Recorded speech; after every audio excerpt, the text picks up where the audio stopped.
Mientras la mayoría se arrastraba por el polvo, hubo quienes soñaron con recuperar la gloria del asfalto y las máquinas de acero y motor que hoy son poco más que esqueletos oxidados en las carreteras de Commonwealth. Pero el verdadero horror estaba bajo nuestros pies en los refugios de Poltec, que perfeccionaba su obra más macabra, los experimentos donde el ser humano era el material de laboratorio.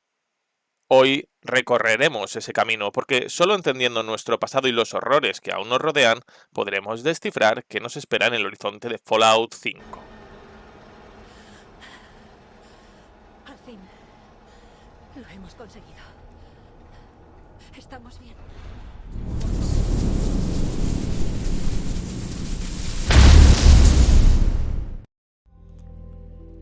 Casi todos los que hemos pasado horas en el yermo compartimos la misma experiencia, que son kilómetros y kilómetros de caminata bajo el sol radiactivo, desgastando las suelas de nuestras botas de cuero.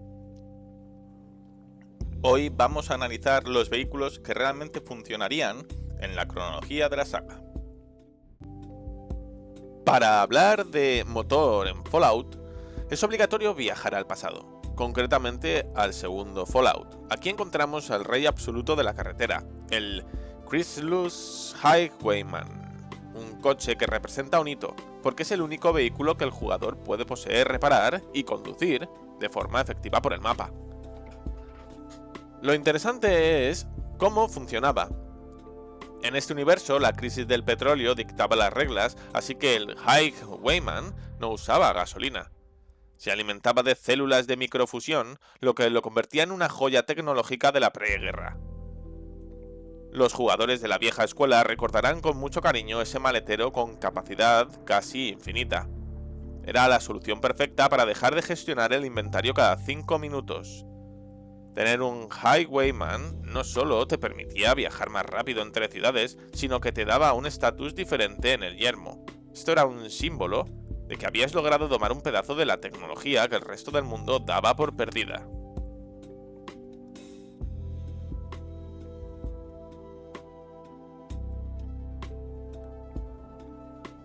Antes de las bombas, el ejército estadounidense movía a sus tropas utilizando las APCs. Si caminamos por las carreteras destruidas de Boston o de Washington, podemos ver restos de estos transportes blindados. Estaban diseñados para resistir casi cualquier cosa y mover a los soldados de forma masiva y rápida por tierra. Verlos hoy oxidados y vacíos nos sirve para recordar que el mundo estaba plenamente motorizado y preparado para una guerra de movimientos terrestres que nunca llegó a completarse de esa manera. Y aquí hay un punto interesante. Si hablamos de vehículos militares, deberíamos incluir quizás a las servoarmaduras, que muchos las ven como simple equipo, pero que desde el punto de vista logístico quizá actúen como vehículos de transporte personal. Necesitan un conductor, funcionan con un núcleo de fusión, que es el combustible, y están diseñadas para transportar a un soldado y su equipo pesado a través de terrenos difíciles a una velocidad y con una carga que un humano a pie no podría igualar. La servoarmadura es la evolución de ese transporte a una escala individual y táctica. Pero cuando la infraestructura terrestre colapsó, el cielo se convirtió en el nuevo tablero de ajedrez. Aquí es donde entran los Vertibirds. Son aeronaves estándares de la superioridad aérea, utilizadas principalmente por el Enclave y más tarde por la Hermandad del Acero. Mucha gente se pregunta cómo se mantienen en el aire. Según el lore, este nos dice que aunque los modelos más avanzados utilizan reactores de fusión, muchos de los diseños originales de la preguerra todavía dependían de combustibles convencionales, que explicaría por qué son tan valiosos y difíciles de mantener operativos.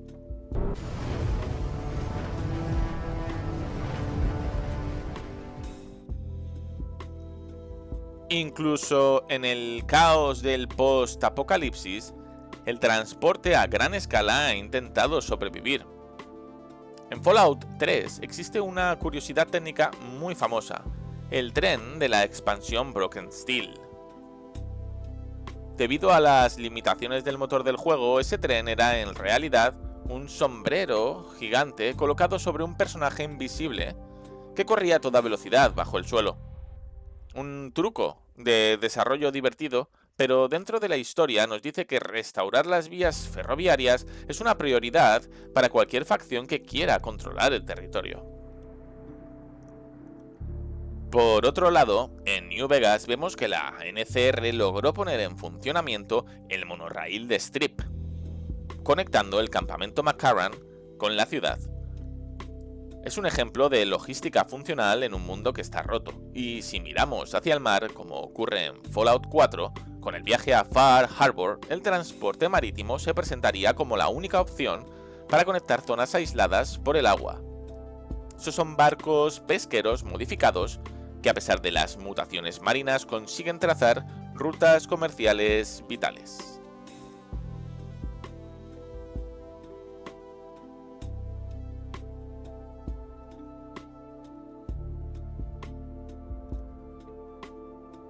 Entender cómo se desplazan las facciones, ya sea en un Highwayman, un Bird o dentro de una servoarmadura, nos ayuda a comprender mejor quién tiene el poder real en cada región. Este análisis de la logística y el transporte es solo un fragmento de la historia tecnológica que estamos desenterrando del yermo.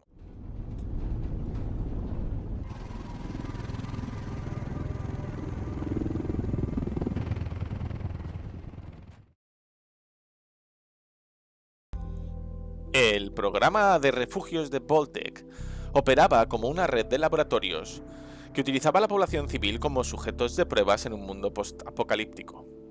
Cada instalación ocultaba un experimento distinto, sociológico o biológico, que exploraba las reacciones humanas ante el aislamiento, la escasez y la manipulación psicológica extrema. Vamos a reconstruir qué expedientes de las tumbas más notorias que habían en el yermo, sus lugares los cuales se transformaron en mataderos debido a protocolos diseñados para garantizar el fracaso moral.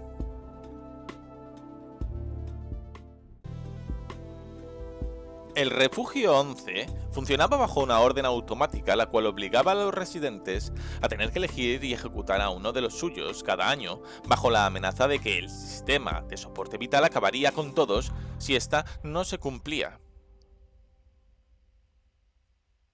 Este entorno creó una cultura política enfermiza que permitió que surgieran grupos de poder como el Bloque de la Justicia. Una facción que convirtió el voto en una herramienta de presión, de manipulación y control constante. Con el paso del tiempo, el sistema se fue pudriendo desde dentro a través de chantajes y favores o abusos, generando una dinámica la cual premiaba la traición y castigaba cualquier intento de actuar con algo de honestidad. La situación alcanzó su punto crítico con Catherine Stone, una mujer que fue forzada por los líderes del bloque a degradarse sexualmente para intentar salvar a su marido dentro del ciclo del sacrificio. Cuando el bloque rompió su promesa y ejecutó igualmente a su marido, se desencadenó una respuesta violenta por parte de Catherine, la cual inició una venganza directa contra todos los responsables. El refugio terminó cayendo en una guerra interna sin ningún control, un escenario que borró cualquier diferencia entre víctimas y culpables y redujo la población a unos pocos supervivientes completamente rotos.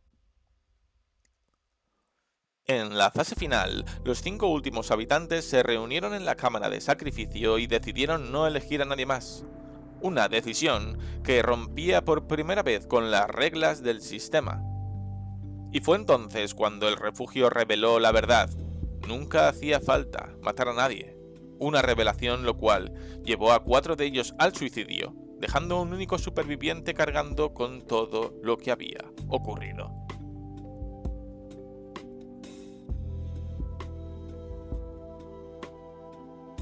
En el Refugio 34, Vault-Tec llevó a cabo un experimento el cual consistía en dejar todo el arsenal completamente accesible dentro de un refugio diseñado para albergar a más gente de la que realmente podría soportar.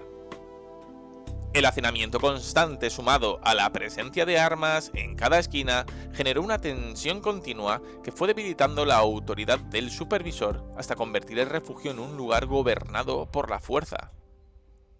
Con el tiempo aparecieron facciones que se enfrentaban, incluyendo un grupo que quería salir al exterior, y esto provocó un conflicto interno que determinó escalas hasta las zonas más críticas del refugio. El punto de ruptura llegó cuando intentaron borrar la salida, una acción que dañó el sistema de refrigeración del reactor y desató una fuga radiactiva imposible de contener. La radiación fue llenando cada rincón del refugio, transformando el aire en algo letal y provocando mutaciones en los supervivientes, un proceso que acabó convirtiéndolos en necrófagos. El supervisor decidió encerrarse en su despacho para sobrevivir, y esta elección lo salvó en su primer momento, pero lo condenó a ver cómo todo se desmoronaba mientras él mismo se iba deteriorando lentamente. El resultado fue un refugio perdido para siempre, un lugar que sigue funcionando como una trampa cerrada donde la radiación y la locura siguen haciendo su trabajo. El Refugio 87 funcionaba como el centro principal de un proyecto que buscaba transformar a los humanos en algo más resistente mediante el uso de virus de evolución forzada. Los científicos utilizaron a los propios residentes como sujetos de prueba, un proceso el cual implicaba exponerlos al virus mientras registraban cómo iban perdiendo el control y la memoria y cualquier rasgo de humanidad. Las transformaciones daban como resultado cuerpos más fuertes, pero también mentes más rotas, creando criaturas las cuales ya no podían convivir ni ser controladas de forma normal. El refugio colapsó cuando varios de estos sujetos lograron escapar al mismo tiempo, un fallo que desató una masacre que acabó con todo el personal en cuestión de horas. Y a partir de ese momento, el lugar quedó en manos de las criaturas resultantes, las cuales empezaron a capturar humanos del exterior para seguir repitiendo el proceso por su cuenta. Así que con el tiempo, este refugio se convirtió en el origen de los supermutantes del yermo de la capital, una amenaza la cual sigue expandiéndose sin ningún tipo de control.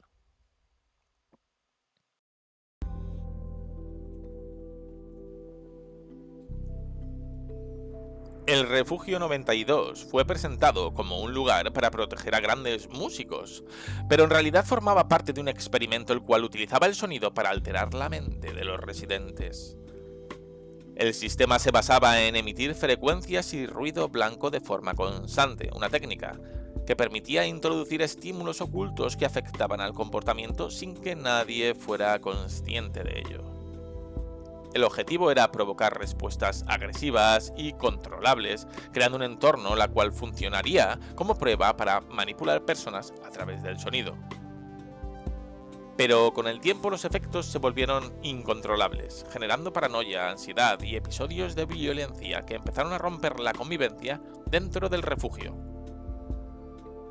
Todo estalló cuando uno de los músicos atacó al resto, en un acto que desencadenó una reacción en cadena donde la locura se extendió sin ningún tipo de control. Al final el refugio quedó en silencio, lleno de restos y ecos de lo que realmente fue, un experimento que convirtió la música en el origen de su propia destrucción.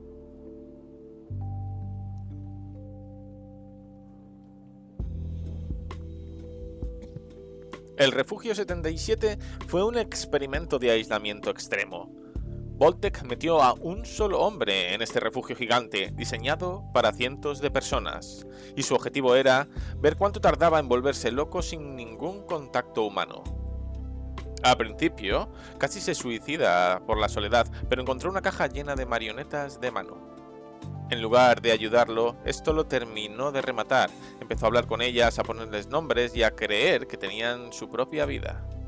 Su favorita era una de Bolt Boy, que en su cabeza tenía una especie de psicopatía que le ordenaba. Después de años encerrados hablando con trozos de trapo, el tipo abrió la puerta y salió al yermo. Se convirtió en una leyenda de terror conocida como el hombre de las marionetas. Básicamente, un experimento de psicología que salió exactamente como Vault-Tec tenía planeado.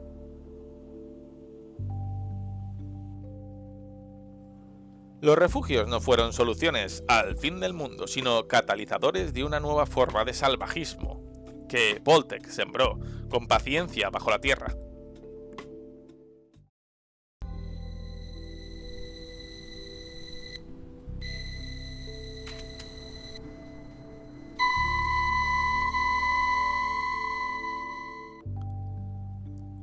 La serie de Fallout ha reactivado el interés por el yermo a escala global, pero el éxito en la pantalla solo aumenta la presión sobre el desarrollo. Ahora le toca mover ficha a Bethesda Game Studios.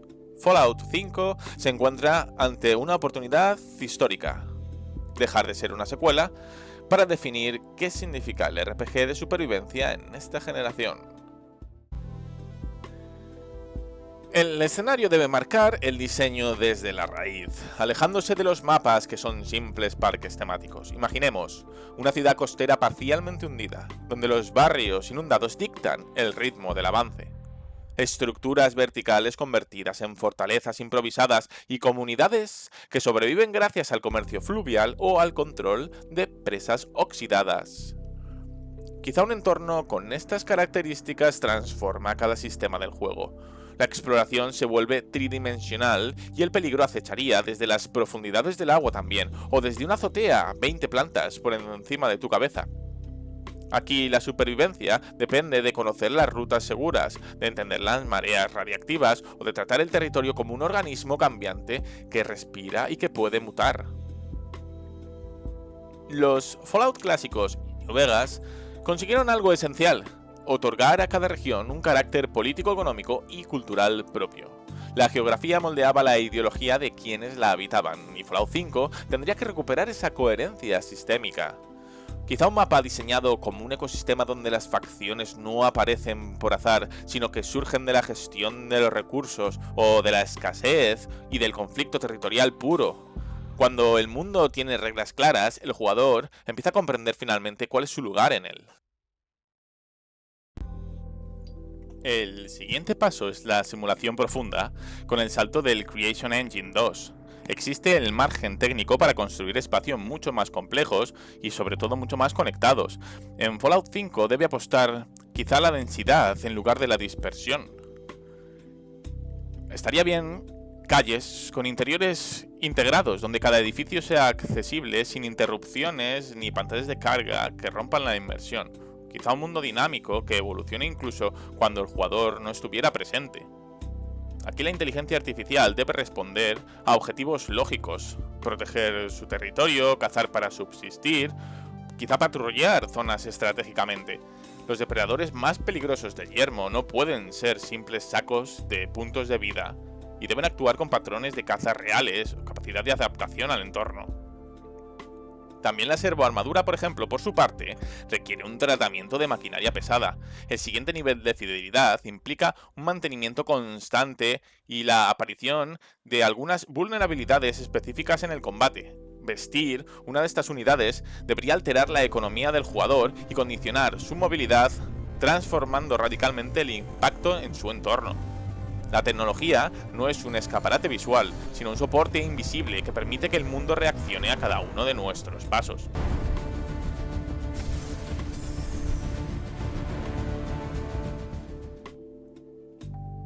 Fallout siempre ha girado alrededor de las decisiones, y el sistema especial solo funciona cuando condiciona la experiencia completa, no cuando condiciona solamente el combate. Cada atributo debe ser una herramienta narrativa con un peso real. Una inteligencia baja debe alterar radicalmente los diálogos o los resultados de las misiones, mientras que, por ejemplo, un carisma elevado tendría que ser capaz de evitar guerras o provocarlas en el momento preciso. Las facciones necesitan memoria a largo plazo. Si eliges un bando, el resto del mundo debe reaccionar de una forma orgánica. Si intervienes en la economía de una región, las rutas comerciales y el precio de los suministros tienen que oscilar en consecuencias. El liderazgo en el yermo no se regala, se gana o se obtiene. El poder trae responsabilidades, pero también enemigos que no olvidan. Cuando el juego reconoce y castiga o premia las decisiones del jugador, la inmersión deja de ser superficial para convertirse en un compromiso real con la historia. Para que Fallout 5 sea el referente que todo el mundo espera, su filosofía de diseño debe ser no negociable. No basta con acumular contenido, hay que conectarlo apropiadamente. Hablamos de economías regionales que colapsan si destruyes una ruta de suministro, o narrativas que emergen del propio entorno, donde no necesitas una nota, un cadáver, para entender qué tragedia ocurrió en ese lugar. La serie de televisión ha traído a millones de ojos nuevos hacia la franquicia. El videojuego ahora tiene la responsabilidad de ofrecer la profundidad que otros medios no pueden alcanzar. El futuro de la saga pasa por reforzar su núcleo duro, un mundo reactivo, un rol que no pida perdón por ser complejo y una simulación consistente que nos haga sentir que por primera vez nuestras acciones tienen un peso de verdad.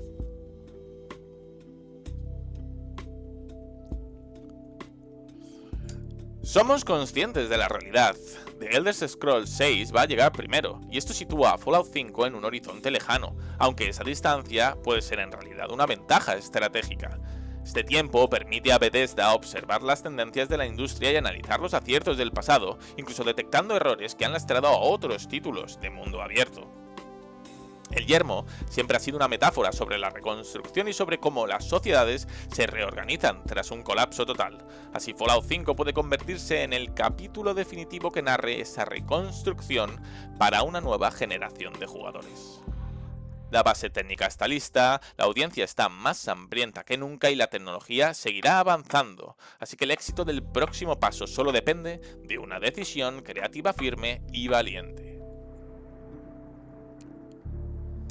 Esto ha sido todo por hoy. Si os ha gustado el vídeo, dadme un like, suscribiros y nos vemos en el siguiente.